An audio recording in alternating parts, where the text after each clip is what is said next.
our representatives from the federal government, who are not new to our community and our concerns. They are longtime friends to Ukraine and the diaspora. An ardent supporter, friend, and advocate, co-chair of the Congressional Ukraine Caucus, we welcome Congresswoman Marcy Kaptur.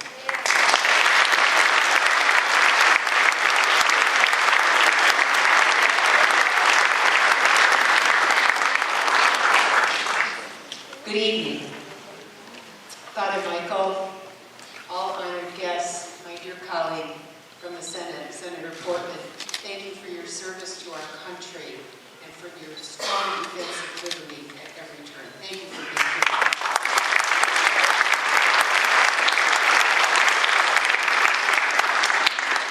I asked Marta a question when I walked in, and that is this being recorded to send back to Ukraine? And she said, absolutely.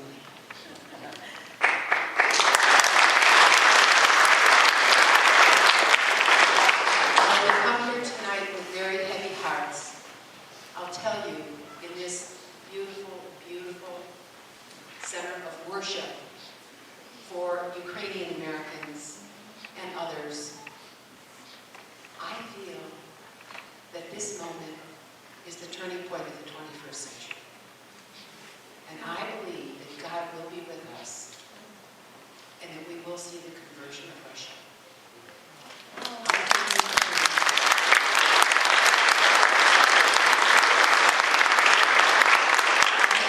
Ukraine is going to be a portal of liberty, and her people are sacrificing now, and you are tied to them, and so am I, through our family history.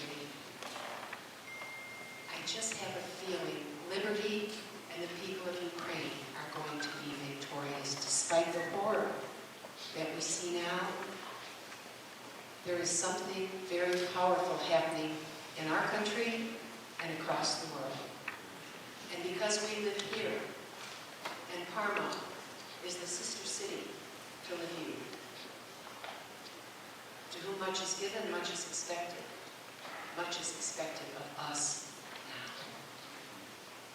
And what am I concerned about? I'm not so concerned about Congress. You see how that's going.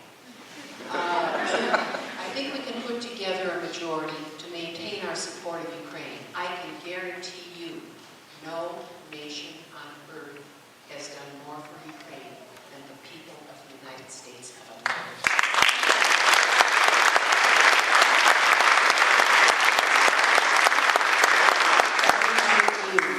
Every one of you imbue liberty with new meaning. You remind people who may have forgotten that the price of liberty is not free. It should not be on Ukraine alone. Put boots on the ground. Sir? This is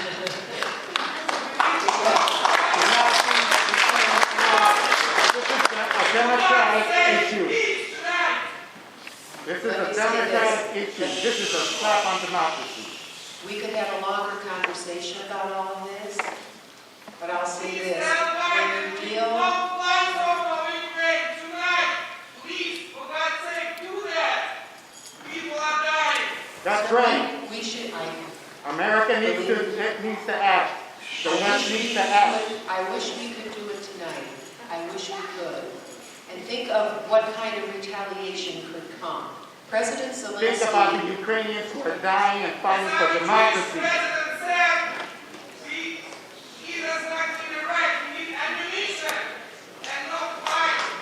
Sir, there are people risking their lives right now from adjoining countries to Ukraine to move arsenal into Ukraine. I can guarantee you, and I'm not going to say which countries, people are risking everything to help Ukraine. But what we don't want nuclear war. We don't want those who are risking their lives right now to have their brethren wiped out, because we are dealing with someone who doesn't think like you do, and who has enormous power, and all of the nations, all of the free nations of the world are working together in a way that I have not seen since I was extremely young. And so what we have to do is keep our alliance together. And I appreciate the ambassadors, representatives who are here tonight from Lithuania. I don't know if there's a Polish representative here this evening or not. I'm of Polish heritage, believe me. The Poles are missing.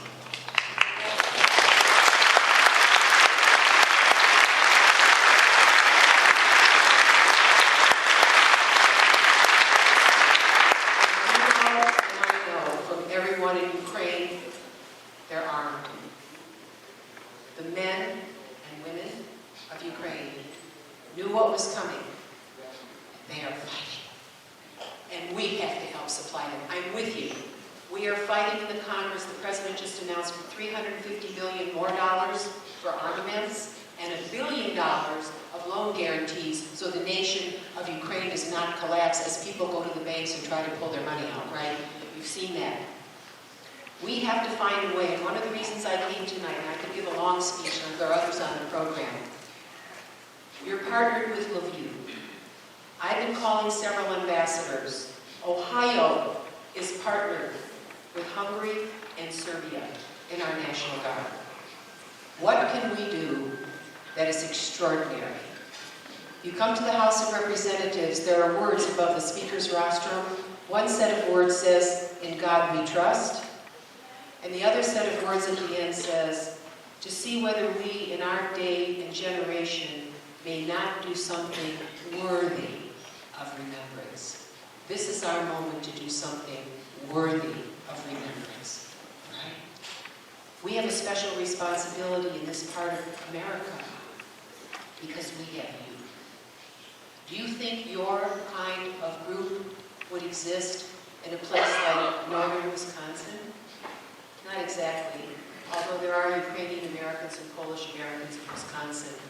But we have something really special here. I'm looking at the Fedynsky family who've given their lives to founding and building up with all of you the Ukrainian Museum and Archives in Cleveland.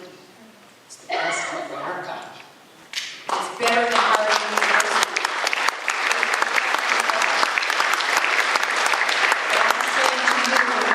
Empower organizations like that to send content to the news networks. We're not doing that yet well in our region. We're not doing it well. You have stories. We're not telling them. The world needs to hear the stories. Individual stories like Story Court for people of Ukrainian American heritage. You owe it to your parents, your grandparents, all of those who are fighting now. We need to inform the world to hold together the political coalition that is necessary to win. And I'm in the game to win. Yeah. Right?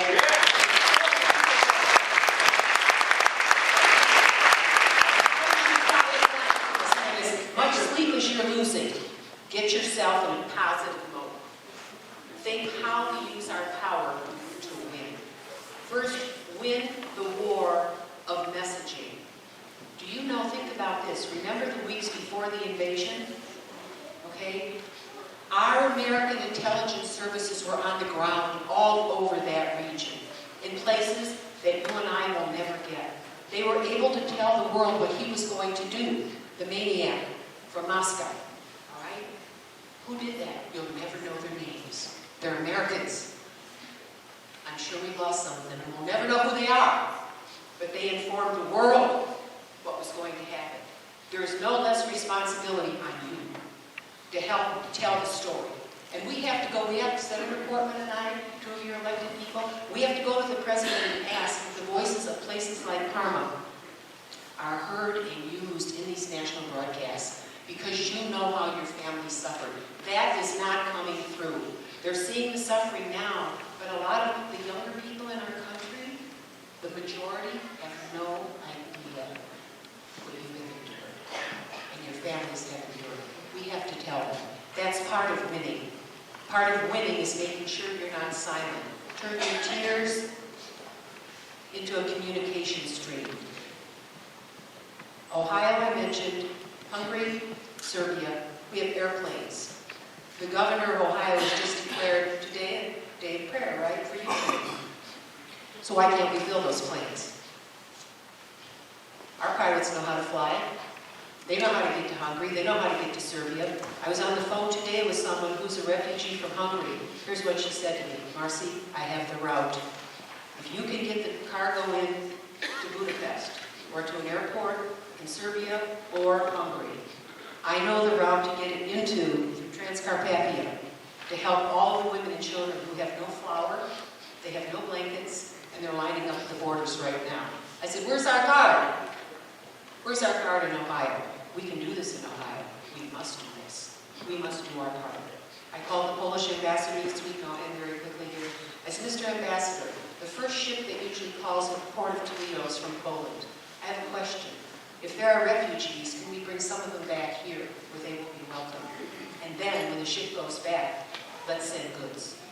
He goes, oh, I said, yeah. After World War II, a great President Eisenhower built the St. Lawrence Seaway for just this moment, because it is the shortest distance from America to the ports of Northern Europe, and we aren't doing our job right now. Those ships ought to be full, once the ice melts, and move goods in, but right now we can fly cargo, and we're not doing it. So what I'm saying to you is, working with your elected officials here, we need your best suggestions because we can make them happen. But you have to help us because you know what's on the ground. I bet you if you took every person in this room, you got a map of Ukraine, you could figure out what we have to do in order to be successful. Okay? And I was on CNN yesterday, for those who are concerned about fighters, President Zelensky may have heard my voice, I don't know, but we're looking at volunteer brigades from around the world, soldiers who will fight in units that will become part of the Ukrainian army and try to bolster them at those places where they need help. Now, I heard today that President Zelensky had agreed, and I don't know if that's still in the news or not because I've been on the road, that he wants to have discussions with President Putin somewhere near the Belarus-Ukraine border. I am very nervous about that. Because if you look what happened in Poland in 2010 when the entire Polish leadership was killed flying over Starowils near Katyn.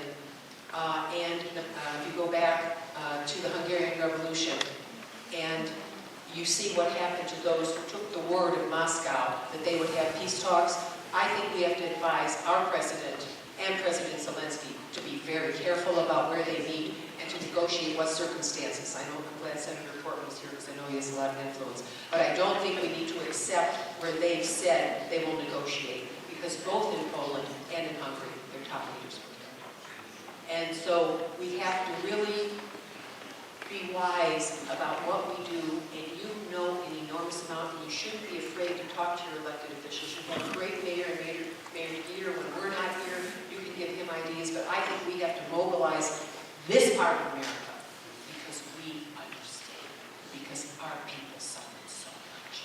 Okay.